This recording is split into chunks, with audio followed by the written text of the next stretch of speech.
Why Tyler Shough is the most important Saint since Drew Brees. This is the Bayou Breakdown. I'm Robbie Pruitt. Let's get into it. So, let's start off with why this is different than it has been in the past with previous, quarterbacks since Drew Brees or previous whoever. First off, Carr's gone. We know that Carr is, retired. I think he wanted to come back if a team had the right number. Would have been a trade from the Saints. It just happened to be that he's gone forever for now. Not to the Saints, though. He's gone forever. But also, no established franchise quarterback. Without an established franchise quarterback, you're talking about anybody can step into that role. But also, the Saints stopped kicking the can down the road, which helps a ton with, building the infrastructure. But this is the first real reset for the Saints in years. Since pretty much the Drew Brees era, we haven't had. It's just been trying to keep those players, trying to make a playoff run. And the last playoff run was 2020. So this has been the first real reset in years for the New Orleans Saints.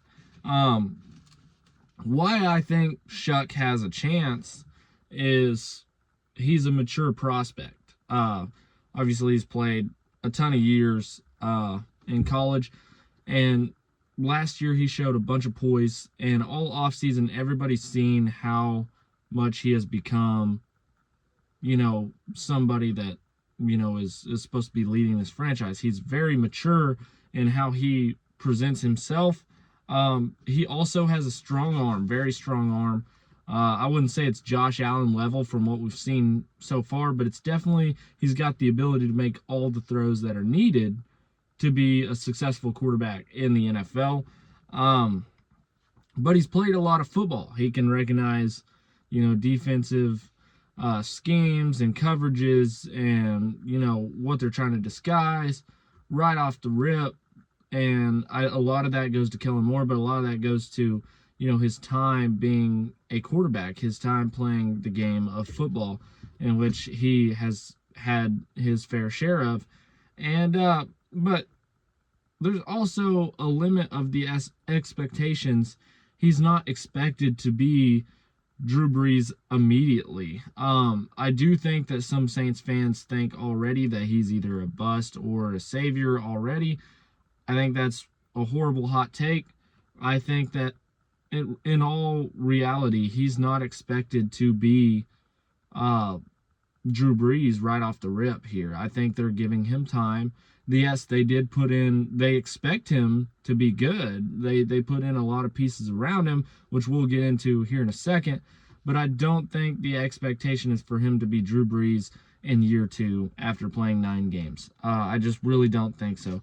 But I think there is a real story to this, and I think the real story happens when you talk about the roster. I mean, so the roster isn't terrible. Again, we go back to, they put the pieces in place for Tyler Shough to excel and try to build around Tyler Shough. But the roster isn't terrible. So they obviously they have Alvin Kamara returning, assumably. With that contract, I'm not entirely sure how that's going to go. To me, I'm sitting here wondering why they haven't offered him a contract already, either a pay cut, we're going to keep it the same, or a June 1st cut. I don't know why they haven't made some sort of move, because if they wanted him there, I just can't see myself thinking that they would do him like this if they wanted him there.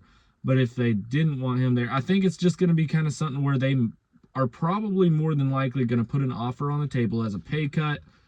And I really believe that they hope that he doesn't sign and walks away after this year. But it could be any set number of ways that it could go.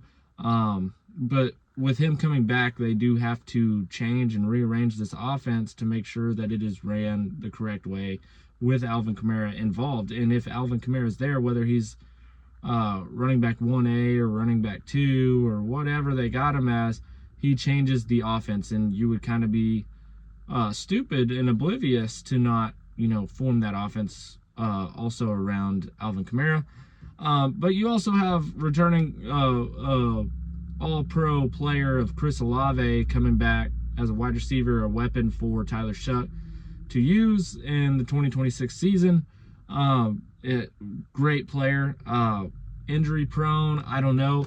I think if he goes this year, all of 2026 without having an injury like he did last year, except for those blood clots at the very end, which he still could have probably played dependent upon the situation. We weren't playing for much.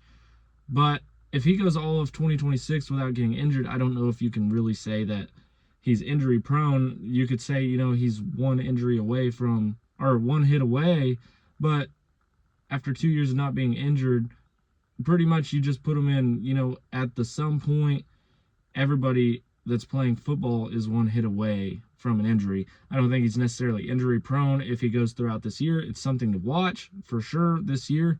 But I bet on Chris Olave. I think he's going to be a valuable weapon for Tyler Shough.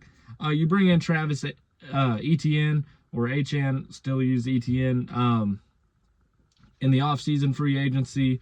A heck of an addition, whether it's with Alvin Kamara or if it's by itself. He's just a fluid runner, hard-nosed, but he can also turn on the jets. He's got a lot of moves. He can wiggle. He can get through there.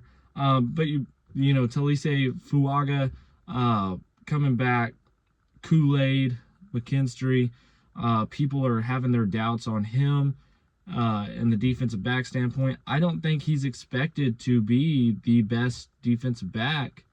In Brandon Staley's defense, it's such a defense that he doesn't have to be. He just has to be really good at one thing that Brandon Staley's asking him to do, and I think he showed last year that he can be. If you look at, I think I seen a deal where it was like 150 plays or 150 snaps or something to get all the extra people out of there, and it was ranking a coverage grade. And his coverage grade was 3 off of Derek Stingley. I mean, he's not a bad player, especially in Brandon Staley's offense. I think he can be really good. Brian Brees, you bring him back, and you add through the draft number 8 pick Jordan Tyson, who is expected to be phenomenal, could take the quote-unquote wide receiver 1 position away from Chris Olave. I don't think, again, I'll go back to my last video, I don't think there is a wide receiver 1 anymore. I think it's just we expect you to play all these positions. But definitely a great 1-2 punch out of Chris Olave and Jordan Tyson for Tyler Shough. Again, more weapons. But the pressure, to me, the pressure is if Shough is good, the Saints literally compete immediately. No question about it. They have, the immediate goal of competing for NFC South, for NFC Championship, for Super Bowl contention. But if Shough is a bust, you're talking about the Saints going back to quarterback hunting like they had been for the past, 5 years.